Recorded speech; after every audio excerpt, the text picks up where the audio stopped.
Welcome back to Grammar Grade 7.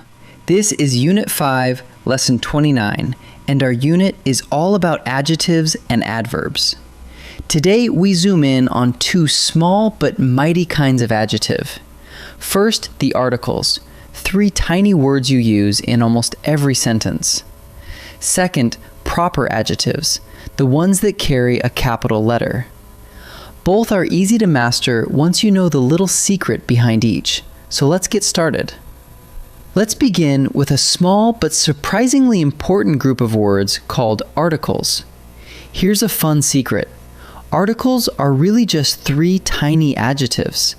They are a, an, and the.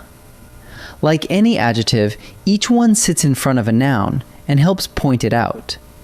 And these three split into two teams. The words a and an are called indefinite articles, while the word the is called the definite article. Three little words, two simple jobs. Let's meet them. Let's start with the indefinite articles, a and an. Indefinite means they point to any one of a group, no one in particular.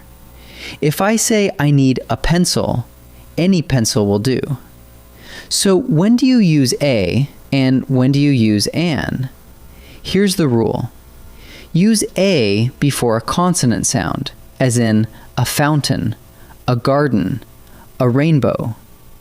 Use an before a vowel sound, as in an orchard, an apple, an igloo. Either way, both simply point to anyone, not a specific one. Now here's the part that trips people up. The choice between a and an is about sound, not spelling. Listen to the first sound of the word. Take the word hour. We write it with an H, but the H is silent, so hour opens with a vowel sound. That is why we say an hour and never a hour. Now flip it around with the word union. It starts with the letter U, a vowel. Yet it opens with a U sound, which counts as a consonant sound. So we say a union and never an union. Trust your ear, not the letter on the page. That leaves the third article, the word the. The is called the definite article because it points to one definite specific thing, one we both already have in mind. Think of the pot of gold. Not just any pot, but that particular pot. Compare the two. If I say a fountain, I could mean any fountain at all. But if I say the fountain, I mean one specific fountain, the very one we are talking about. So a and an keep it general, while the makes it specific. Now let's shift to something with a capital letter of its own. The proper adjective. A proper adjective is an adjective built from a proper noun. And like the proper noun it came from, it always begins with a capital letter. Listen to a few. Irish dancing, Italian cooking, the Chinese lantern. Each one describes a noun, and each one proudly keeps its capital letter. So the rule is beautifully simple. A proper adjective always starts with a capital letter, no matter where it sits in the sentence. Here's the magic of it. Watch a proper noun transform into a proper adjective. Start with the proper noun Japan, the name of a country. Now we turn it into an adjective that can describe a noun, and it becomes Japanese, as in a Japanese garden. Notice two things. That capital J stays right where it is, and the ending changes. Japan grows a new ending to become Japanese. The proper noun becomes a proper adjective, and the capital letter comes right along for the ride. Proper adjectives come with a handful of common endings, and it helps to recognize them. One ending is an, as in Mexico becoming Mexican. Another is ian, as in Canada becoming Canadian. A third is ese, the one we just saw, as in Japan becoming Japanese. And a fourth is ISH, as in Spain becoming Spanish.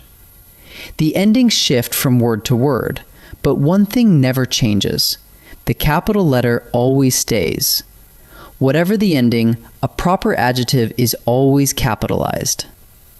Let's pull it all together into a quick mental checklist. First, for a or an, ignore the spelling and listen to the sound. A before a consonant sound, an before a vowel sound. Second, reach for the when you mean one specific thing. And third, if an adjective comes from a proper noun, give it a capital letter.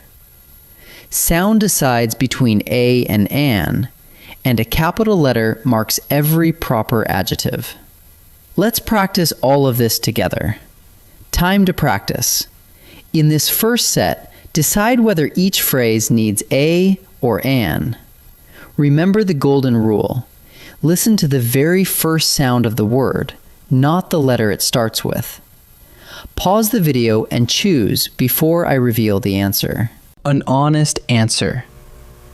The word honest begins with the letter H, but that H is silent, so honest actually opens with a vowel sound. A vowel sound calls for an, so the answer is an. A useful tool. The word useful begins with U, which is usually a vowel, but here it opens with a U sound, and that counts as a consonant sound. A consonant sound calls for a, so the answer is A. An empty stage. The word empty begins with a clear vowel sound, the short E sound you can hear right away. A vowel sound calls for an, so the answer is an. In this final set, we'll mix everything together, both articles and proper adjectives. Read each one carefully and choose the best answer. Pause and decide before I reveal it. A Mexican festival, formed from the proper noun Mexico. Because Mexican is a proper adjective, it must begin with a capital letter, so the answer is Mexican with a capital M. I finally found the key I had lost. This is not just any key, it is one specific key, the very one that went missing. When we mean one particular thing, we reach for the definite article, the, so the answer is the key. Delicious Italian cooking, formed from the proper noun Italy. Italian describes the cooking and comes from a proper noun, so it must be capitalized. So the answer is Italian with a capital I. Let's gather up everything we learned. Articles are three small adjectives. A and an are indefinite. They point to any one of a group. The is definite. It points to one specific thing. The choice between a and an is all about sound, not spelling. Use a before a consonant sound and an before a vowel sound. And a proper adjective is formed from a proper noun, so it always begins with a capital letter, from Irish dancing to Japanese gardens. Keep listening for the sound, and keep an eye out for that capital letter. Wonderful work today, and I'll see you in the next lesson.